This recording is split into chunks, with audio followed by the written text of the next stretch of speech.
Railway group D 22,000 plus जो recruitment है उसका जो लिंक है वो एक्टिवेट हो चुका है। आप लोग को इस आवेदन फॉर्म को किस प्रकार से फिल करनी है इसके बारे में हम प्रोसेस देखेंगे।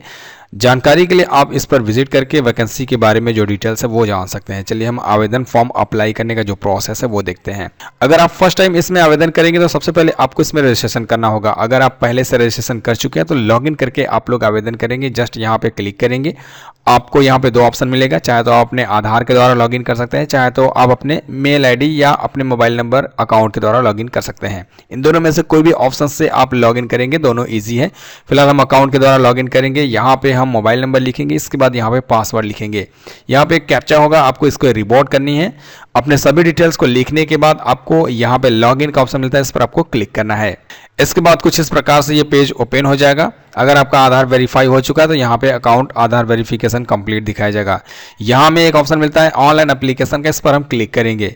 इसके बाद जो पोस्ट है, जो एडवर्टीजमेंट है वो यहाँ पे मिल जाएगा। यहाँ पे स्टार्टिंग डेट और लास्ट डेट शो होगा। किस जोन में, किस एरिया में आपको आवेदन करना है वो आपको यहाँ पे क्लिक करके सेलेक्ट करनी है और इन दोनों बॉक्स को आपको एक्सेप्ट करनी है। इसके बाद नेक्स्ट के ऑप्शन को आपको क्लिक करना है। क्लिक करने के बाद यहाँ पे देखिए आपको मैसेज मिलेगा कि आपकी जो भी इंफॉर्मेशन डिटेल्स है पहले से आपने रजिस्ट्रेशन किया है वही सारी डाटा यहाँ पे ऐड हो चुकी है। अगर आपको इसमें चेंज करना है तो आप अपने OTR यानी कि आपने जो रजिस्ट्रेशन किया है उसमें आप चेंज करेंगे तो यहाँ पे वो डाटा जो है वो चेंज हो जाएगा। सारे इन्फॉर्मेशन डिटेल्स अगर सही होते हैं तो आपको बिल्कुल नीचे कर लेनी है। इसमें कुछ ऑप्शन आपको फिल करने पड़ेंगे, जैसे आपका मैरिटल स्टेटस क्या है, आप मैरिड है या अनमैरिड है, आपके रिलीजन क्या है वो रिलीजन यहाँ पे सिलेक्ट करेंगे। यदि आप फी के लिए छूट पात्र है तो यहाँ पे यस करेंगे और इसे एक्सेप्ट करेंगे। अगर आपको एग्जामिनेशन फी में छूट पात्र नहीं मिल रहा है तो यहाँ पे आप नो कर सकते हैं, तो आपको 500 रुपीज पेमेंट करना पड़ेगा। इसके बाद यहाँ पे अपना मातृभाषा जो है वो लैंग्वेज सिलेक्ट करनी है। किस भाषा में आप एग्जाम देना चाहते हैं वो सिलेक्ट करेंगे। आपके बॉडी में कोई भी ऐसा पहचान है जिसके द्वारा आपको पहचाना जा सके वो आप यहाँ पे लिखेंगे। टोटल 2 आपको आइडेंटिफिकेशन विजुअल मार्क लेनी है। कोई अगर पहचान नहीं है तो आप इसे ब्लैंक भी छोड़ सकते हैं, यानी कि आप नो मार्क मेंशन करेंगे। ब्लैंक सॉरी नहीं छोड़ना है, आपको नो मार्क लिखना है। यहाँ पे अपना कम्युनिटी सिलेक्ट करना है, आप किस कैटेगरी से आते हैं और इसे एक्सेप्ट करेंगे। इसके बाद अगर आप नॉन क्रीमी लेयर में आते हैं तो सिलेक्ट करेंगे, क्रीमी लेयर में आते हैं तो सिलेक्ट करेंगे और इसे एक्सेप्ट करेंगे। अब इसके बाद आपको कास्ट की जो डिटेल्स है वो मेंशन करनी है, जैसे कास्ट सर्टिफिकेट आपको यहाँ पे नाम लिखना है और सर्टिफिकेट का नंबर लिखना है। सर्टिफिकेट किसके द्वारा ऑथराइज की गई है वो आपको सिलेक्ट करना है। सर्टिफिकेट किस स्टेट से बनाया गया है वो स्टेट यहाँ पे आप सिलेक्ट करेंगे और सर्टिफिकेट कब जारी किया गया वो डेट यहाँ पे आपको मेंशन करनी है, यानी कि सिलेक्ट करनी है। इसके बाद आपको नीचे करना है। यहाँ पे ऑलरेडी आपका एड्रेस फिल रहेगा। इसके बाद आपको यहाँ पे सेव के बटन को क्लिक करना है। इसके बाद हमारा पर्सनल डिटेल सक्सेसफुल सेव हो जाएगा। अब यहाँ पे हमें नेक्स्ट का ऑप्शन मिलता है, इस पर हम क्लिक करेंगे। इसके बाद इसमें भी आपकी डाटा जो है ऑटोमेटिक ऐड हुई है, इसमें आप चेंजेस कर सकते हैं, आपको नीचे करनी है। अगर आप EX सर्विसमैन होते हैं तो यस कर लेंगे और यहाँ पे सर्विस की डिटेल्स आपको बतानी है। नहीं होते हैं तो यहाँ पे आप नो करेंगे, सारे ऑप्शंस हाइड हो जाएंगे। अगर आप डिसेबल कैंडिडेट है यानी कि विकलांग कैंडिडेट है तो आपको यहाँ पे ये सारी डिटेल्स को एक एक करके फिल करनी है। नहीं है तो यहाँ पे आप नो रहने दीजिए। यदि आप स्क्राइब कैटेगरी से आते हैं, आपको लिखने की क्षमता नहीं है तो आप किसी और का भी सहारा लेकर आप लिखवा सकते हैं अपने एग्जाम को। इसके लिए आपको यहाँ पे यस करना है। उस नियम एंड शर्त के अनुसार से आप किसी और को एग्जाम में बैठाकर अपना लिखवा सकते हैं। अगर आप EBC के तहत छूट पात्र हैं फी में तो आपको यहाँ पे यस करना है और इसे एक्सेप्ट करना है। इसके बाद ये सारे इन्फॉर्मेशन डिटेल्स को आपको बताना है। अगर आप ये छूट पात्र नहीं है, ऐसा कुछ नहीं है तो फिलहाल यहाँ पे आप नो कर लेंगे, ये ऑप्शन हाइड हो जाएगा। अगर आप रेलवे एम्प्लॉय हैं तो यहाँ पे यस करेंगे और एम्प्लॉय डिटेल्स यहाँ पे आपको बतानी है। अगर आप नहीं है तो यहाँ पे आप नो करेंगे, ये ऑप्शन हाइड हो जाएगा। अगर आप कोई भी डिपार्टमेंट या ऑर्गेनाइजेशन के द्वारा वर्क करते हैं तो आपको ये सारे ऑप्शंस में कोई भी बताना है। अगर आप नहीं है तो यहाँ नॉट एप्लीकेबल को सिलेक्ट कर लेंगे। एनसीवीटी आपके पास कोई भी सर्टिफिकेट है रेलवे अप्रेंटिस की, यहाँ पे आप यस करेंगे और उस सर्टिफिकेट की डिटेल्स यहाँ पे आपको बतानी है।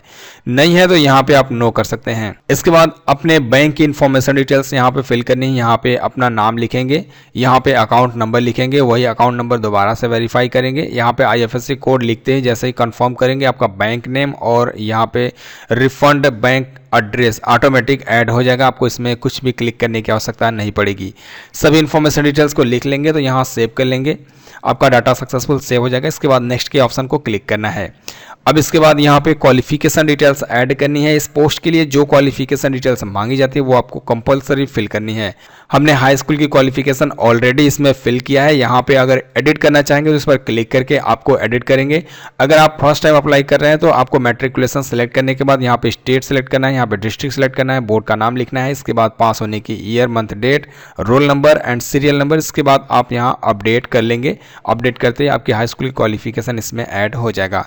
और कोई क्वालिफिकेशन आपको ऐड करनी है, यहाँ पे आप सेलेक्ट करके उसे ऐड करना चाहेंगे तो ऐड कर सकते हैं। फिलहाल इस पोस्ट के लिए सिर्फ 10वीं की क्वालिफिकेशन मांगी गई है। सेलेक्ट करने के बाद हम यहाँ नेक्स्ट के ऑप्शन को क्लिक करेंगे। इसके बाद हमें फोटो अपलोड करनी है, जो कि कैमरे के द्वारा अपलोड करनी है, वेब कैमरे के द्वारा। ये फोटो आपको लाइव अपने मोबाइल या अपने कंप्यूटर जिसमें वेब कैमरा है उसके द्वारा आप लाइव कैप्चर कर सकते हैं।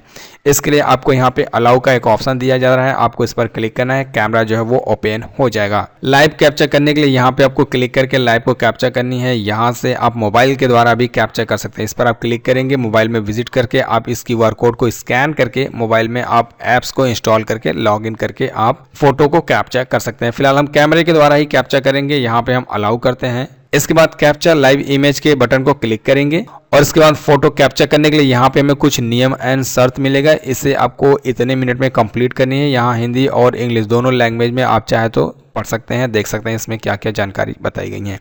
फिलहाल हम यहाँ लाइव कैप्चर इमेज के ऑप्शन को क्लिक करेंगे। इसके बाद 2 फोटो के लिए यहाँ पे कहा जा रहा है। फिलहाल हम यहाँ पे यस नहीं करेंगे, नो कर लेंगे और लाइव कैप्चर के ऑप्शन को क्लिक करेंगे।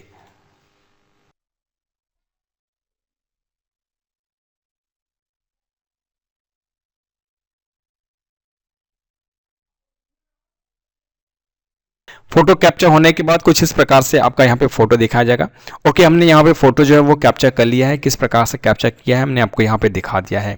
इसके बाद सिग्नेचर अपलोड करनी है। 60 से 140 पिक्सल की होनी चाहिए और 30 KB से 49 KB मैक्सिमम यहाँ पे साइज मांगी गई है। आपको यहाँ ब्राउज के ऑप्शन को क्लिक करना है। ये फाइल JPG फॉर्मेट में होनी चाहिए।